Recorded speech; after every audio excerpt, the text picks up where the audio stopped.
to summarize kind of where we're at, you do not need a conference room. No. You don't need really anything. Mm-hmm. You just need to basically become a master at your service or opportunity offered. Yeah, you gotta understand what it is you're offering people. You have to have a really good understanding of the product, right? And once you're confident in the product that you're offering to people, the way you present it is secondary. You know what I mean? The way you present it, whether it's like I said before, from a video or PowerPoint or whatever the case may be, they're really, the key is this: people aren't buying the product; they're buying you. They're buying you. Yeah, they're buying you. They're not buying the product, because you can say all the right things to the right people. It won't matter if they're not feeling you, if they don't really feel that energy, if they don't think that you're confident in what you're saying. It's not going to work, so they're buying you. Okay. Are there any things that you would do to kind of maybe make people feel a little bit more comfortable? Or, is there any little tidbits that you would do specifically, or you just can't? There's a lot of little things you can do to get your confidence up, but the one thing is time doing it, repetition, right? But there's a lot of little things. I mean, one is being around it. So let's say you just get started, and you're interested in maybe becoming a better presenter, or you want to know how to verbally say certain things. Be around people who are in motion doing it. So if you just get started with a company, I'm pretty sure there's going to be like local events that you can go to watch a presentation. Go to as many of those as possible. The person that, even better, the person that maybe introduced you to the opportunity, they're financially incentivized to help you out, right? So bring as many people as you can in front of them. What's going to happen is two things. One, the possibility of you making some money is going to happen very quick. Mm-hmm. But two, you're going to be listening to them as they're going through a presentation. And the more you're around it, the more you'll pick up, the more, and as time goes on, you'll hear it more, you'll get comfortable with it more, you'll know what to, with either a video or PowerPoint per se. If the PowerPoint is one that the person that enrolled you is using all the time, you'll know what's coming up next, what he's saying next. You'll even get used to the jokes that he's going to say next. Yeah. The more you're around it, the more you'll get accustomed to it, and then the more you'll say, okay, cool, well, I would probably say this at that segment or this situation. All of this is just repetition. Also, listening to audios, reading books, just getting your knowledge up, around what it is that you're doing. All of that stuff will help out. Okay. So with most networking opportunities, there's like weekly and then monthly residuals. Like, what is the strategy that you would push people to implement to get the most amount of money, and then what did you do to grow your income quickly? There's many different types of compensation plans in networking companies. So I can only give you my personal experience from mine. So mine was a binary, right? So there's two legs, and pretty much to make it very easy, right? These two legs will go down to infinity. And the more people you put on your left leg, the more people you put on your right leg, the more you'll get paid weekly. And obviously, the more people that stay in there will, grow your monthly income as well. So with us, we got weekly pay and also a monthly residual pay that we get paid every 15. I think the way that you can maximize, like mine, for example, is there's a bunch of different ways.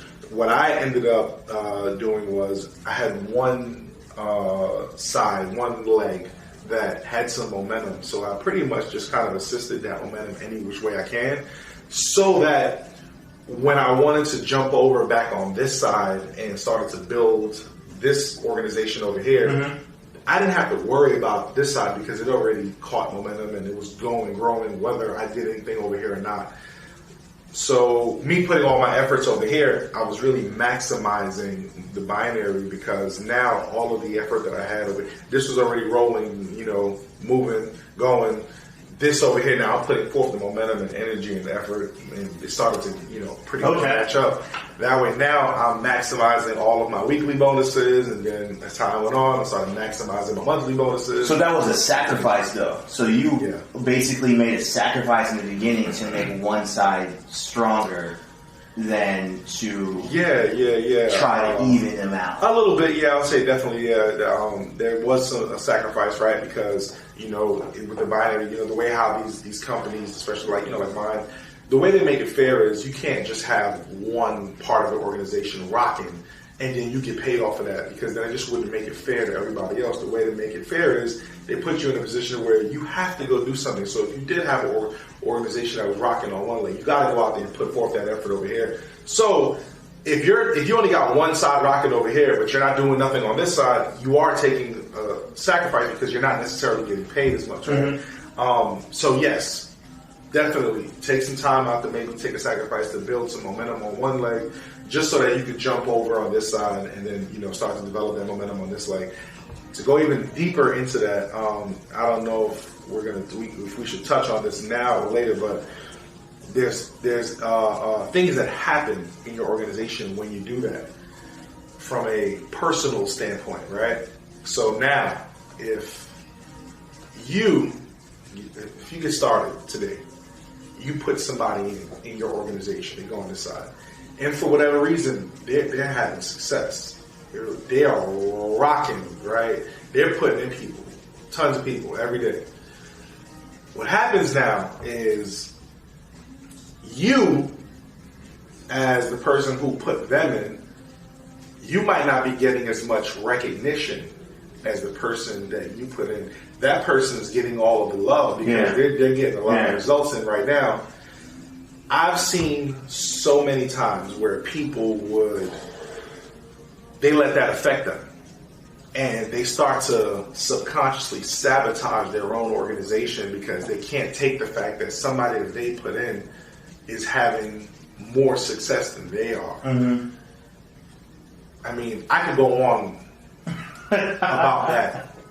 I'll just say this, don't ever hate on anybody who's having success. You know what I'm saying? It doesn't matter the scenario or the case. Again, that's a long topic, but do not go into this state where if you are, developing momentum on one part of the organization, man, pour as much love as you possibly can. Help out that organization as much as you can. Build as many relationships with people on that side as much as you can, because at the end of the day, you want that to be reciprocated to you as well. And they are in your organization. Just because somebody that you put into the business is having more success than you at a certain point in time, that doesn't give you the right to, want to not see them have more success. Like, it's just not cool. That's not, I've seen so many people do that, man, where they put somebody in, that person starts to get success, and now they just start maybe like bad mouthing them to their own teammates, and they just start saying negative things about them that doesn't even need to be, right? Oh, well, they should be doing it this way because I would be doing it. No, listen, man, just cut all that garbage out. Show them love, do what you got to do. You might be, that might be the biggest blessing in disguise, because you could be picking up, learning some things from that part of the organization that you can now go apply to your other side. Because that's what happened with me. I had people in my organization on this side that was generating momentum at first, that were having more success than me at first. But what I did was I just learned from them, and those are my friends too at the same time. So I didn't not want them to have success. I wanted them to have success, and I showed them love and poured into them, and I picked up some things that they were doing that I could apply to my other side of the organization, and I did that, and that helped me out in the future. So most definitely. So to recap. One, you don't really need anything. You don't need a building. You don't need anything. You just need to master your presentation. Master your presentation. Get to know your product. Be comfortable with sharing your product with people. I would say it's more important. The third thing that we spoke about is with what you did is you focused on a specific group of people first. Then you took what you learned and you applied it to a second group of people. Is that fair to say? Yeah, that's fair to say. Okay. Yeah, sure. And is there anything else that you would tell people who really want to accelerate this and maximize their efforts? Just do it. Like, I think that's important. A lot of the stuff that I'm talking about right now, maybe some people are like, man, I want some specifics on what to do. But I'm just saying, look, there's no specific way that's right or wrong to present the information. Just go do the presentation. go fail forward. All right, go try things out and see what works, see what doesn't work. Whatever works, continue to do that. So that'll be my biggest thing that we can cap up on this is go out there and try it. Try what works, try what doesn't work, see what works best for you, and then you can go out there and generate some results. Welcome to MLMRC.COM. If you're currently doing a network marketing business and you're trying to build a downline, then you've come to the right place. We match up real people seeking home business opportunities with real network marketers like you.